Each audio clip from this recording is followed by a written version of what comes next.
Haas F1 Team joined the grid in the 2016 season, and throughout all these years, Guenther has been the so-called captain of the ship. For 8 years, he has led the team through ups and downs, like the chaotic seasons with Mazepin to the shocking pole from Magnussen. Also, Steiner gave us fans some really good memes via the Drive to Survive series. If you ask me, I am a bit sad to see that Guenther will not be around in the paddock anymore this season. The replacement of Steiner is Ayao Komatsu. Formerly, he was the director of engineering in the team and has now been promoted to take the spot of team principal.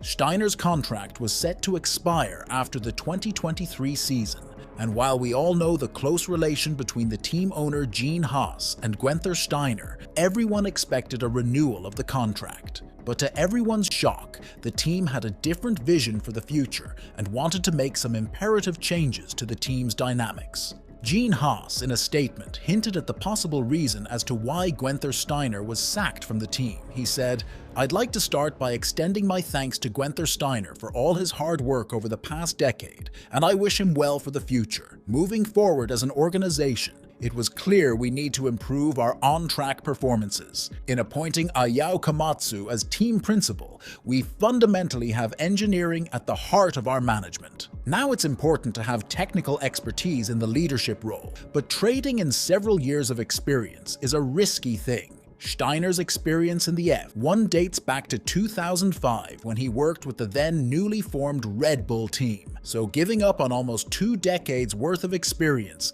is not a smart move. What do you think? Was this the right thing to do for the Haas F1 team?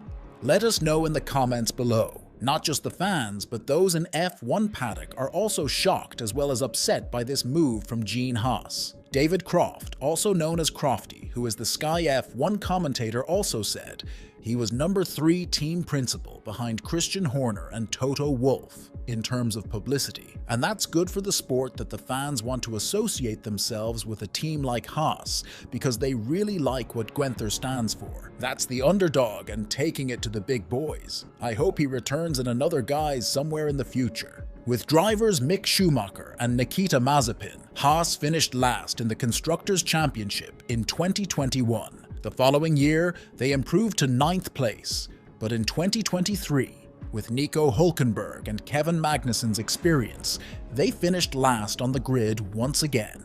Haas's best results from the previous year were 3 10th place finishes from Magnussen and a 7th place finish from Hülkenberg in Australia. Craig Slater from the Sky F1 team revealed that the trigger was pulled by Gene Haas, revealing that there were divergent views within the team. Steiner desperately wanted significant investment in the factory in Banbury and on the general infrastructure of the team. He thought they had outgrown that facility and needed to invest a bit more to move the team forward. On the other hand, Gene wasn't not going to spend the money, but wanted to see the team moving in the proper direction before he would spend heavily again on fresh equipment and expansion of the infrastructure at that Banbury base. Crofty added to this discussion as he revealed that there might be some other factors that led to the sacking of Steiner. You see, Steiner had become a sort of celebrity thanks to the popularity of Netflix's Drive to Survive series. His fan base was almost similar to that of Toto Wolff or Christian Horner,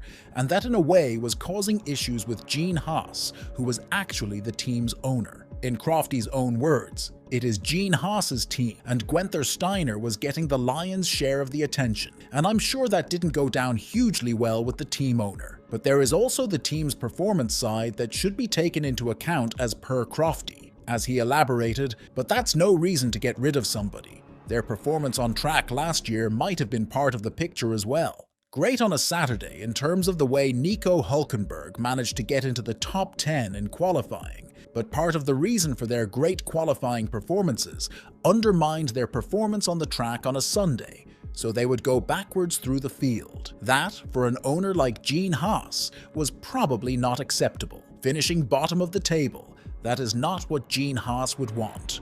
So Guenther, I think, has paid the price for that. Long before Haas, Steiner had experience in Formula 1. From 2001 to 2003, he served as Jaguar's managing director. Later, starting in 2005, he led Red Bull's technical operations division. Under Steiner's direction, Haas entered Formula 1 in 2016 and had an immediate effect, with Romain Grosjean placing 6th in the team's debut round. In their first 2 seasons, they placed 8th in the Constructors' Championship. However, their finest performance occurred in 2018, where they finished in 5th place. But Haas's 2019 track record was mostly poor, and on Wednesday, Steiner's 8 seasons as team principal came to an end. Talking about his replacement, Ayao Komatsu has been involved in motorsport since 2003, first with British American Racing, BR, Renault and Lotus, then Haas. During Grosjean's most prosperous Formula 1 years,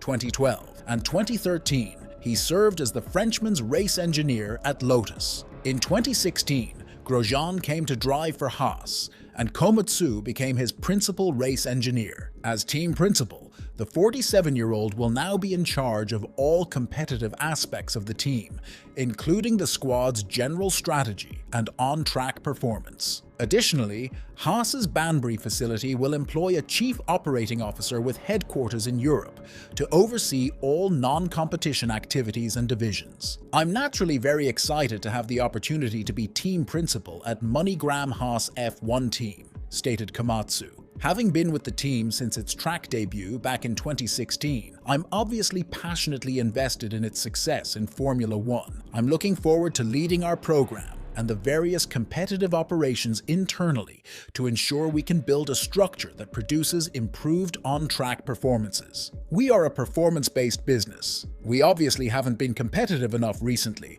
which has been a source of frustration for us all. We have amazing support from Gene and our various partners, and we want to mirror their enthusiasm with an improved on-track product. We have a great team of people across Kannapolis, Banbury, and Maranello, and together, I know we can achieve the kind of results we're capable of. Gene Haas also added to this narrative, saying that although the team have seen some impressive moments during the years, they are after consistent performance. He said that they need consistent results to be successful and achieve the goals that they have set for their organization.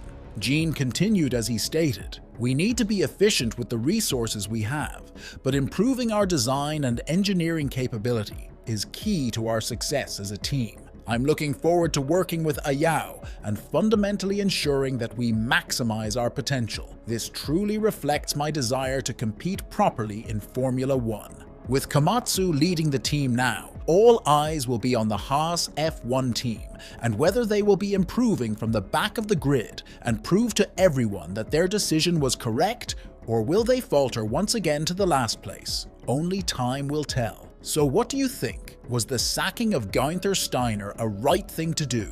And will you miss him on the paddock this season? Let us know your thoughts in the comments section below, and make sure to smash that like button, subscribe and turn on the bell icon to never miss another upload from us.